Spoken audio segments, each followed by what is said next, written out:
கடன் பிரச்சனையிலிருந்து மீண்டு வர பரிகாரம். நமக்கு எந்த பிரச்சனைகள் வந்தாலும் அதை சமாளித்து விடலாம். ஆனால் இந்த கடன் பிரச்சனைகளை சமாளிக்க முடியாமல் தான் பலரும் திணறுகிறோம். கடன் பிரச்சனையை நமக்கு கொடுக்கக்கூடியவர் நவக்கிரகங்களில் ஒருவர் கேது பகவான் ஆவார். இவரை சாந்தப்படுத்தி கடன் பிரச்சனையிலிருந்து எப்படி நாம் மீள முடியும் என்பதை பற்றி தெரிந்து கொள்ளலாம். கடன் பிரச்சனையை உண்டாக்கக்கூடிய கேது பகவான் நம் ஜாதகத்தில் உட்கார்ந்து கொண்டு நம்மை ஆட்டி படைத்து கொண்டிருக்கிறார்.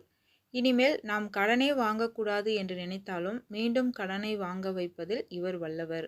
இவரை சரி கட்டிவிட்டால் சுலபமாக கடன் பிரச்சனையிலிருந்து மீண்டு விடலாம். எதிர்பாராத நேரத்தில் சிக்கலில் மாட்டிவிட்டு கடன் என்னும் அஸ்திரத்தை நம் மீது எரியும் கேது பகவானுக்குரிய தானியம் கொள்ளு. நம் உணவிலும் அடிக்கடி இந்த கொள்ளு தானியத்தை சேர்த்து சமைத்து வந்தால் கேது பகவானை நம் வழிக்கு கொண்டு வந்து விடலாம். கொள்ளு என்பது சிறுதானியங்களில் ஒன்று. ஏராளமான சத்துக்கள் நிறைந்த இந்த கொள்ளு தானம் செய்வதன் மூலம் ஏராளமான நன்மைகள் நமக்கு உண்டாகும். தீராத கடன்கள் தீரவும் கொள்ளு தானம் செய்யலாம். 16 நாட்கள் தொடர்ந்து அதிகாலையில் எழுந்து சூரியன் உதயமாகும் நேரத்திற்குள் குளித்து முடித்த பிறகு கையில் கொஞ்சம் கொள்ளு தானியத்தை வைத்து கொண்டு சூரியனை பார்த்து நமஸ்காரம் செய்த பின்பு 27 முறை அந்த தானியத்தை நம் தலையை வலமிருந்து இடமாக சுற்றி கொள்ள வேண்டும். இது நம் கிரக தோஷங்களை நீக்கும் எளிய பரிகாரமாகும்.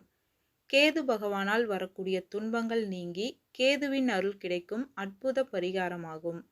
பின்பு அந்த கொள்ளு தானியங்களை பறவைகளுக்கு தானம் செய்ய வேண்டும். அதே போல சூரியனின் வாகனமாக இருக்கக்கூடிய குதிரைகளுக்கும் கொள்ளு தானம் செய்யலாம். இந்த காலத்தில் குதிரைகளை எங்கு தேடி நாம் அலைவது என்று நினைத்தால் பறவைகளுக்கு நீங்கள் இரையாக தானம் செய்யலாம். அப்படி உங்கள் அருகாமையில் குதிரைகள் இருந்தால் நிச்சயம் அவற்றிற்கு கொள்ளு தானம் செய்யுங்கள். கடன் தொல்லை தீரும். கொள்ளு சத்துக்கள் நிறைந்துள்ள அற்புதமான சிறுதானியம். இதனை ஏழை எளியோர்களுக்கு தானம் செய்வதன் மூலமும் கேதுவின் அருள் உங்களுக்கு கிடைக்கும். அதேபோல் சனிக்கிழமை அன்று வீட்டில் கொள்ளு சமைத்தால் கேதுவால் ஏற்பட்ட கடன் பிரச்சனை தீரும். நவகிரக சன்னதிக்கு சென்று கேது பகவானுக்கு விளக்கேற்றி வைத்துவிட்டு மனதார பிரார்த்தனை செய்து கொண்டு கொள்ளு தானத்தை ஏழை எளியோர்களுக்கு மாதம் ஒரு முறையாவது செய்து வாருங்கள். ஜாதகத்தில் கேதுவால் பிரச்சனைகள் இருந்தால் நீங்கள் கோவிலுக்கு இந்த கொள்ளு தானியங்களை தானம் செய்யலாம். 1 கிலோ அல்லது 2 கிலோ என்று உங்களால் எவ்வளவு முடியுமோ அவ்வளவு வாங்கி கொடுத்து தானம் செய்யுங்கள். அவர்கள் அதனை சமைத்து சுவாமிக்கு படைத்து அங்கு வரும் பக்தர்களுக்கு கொடுப்பார்கள்.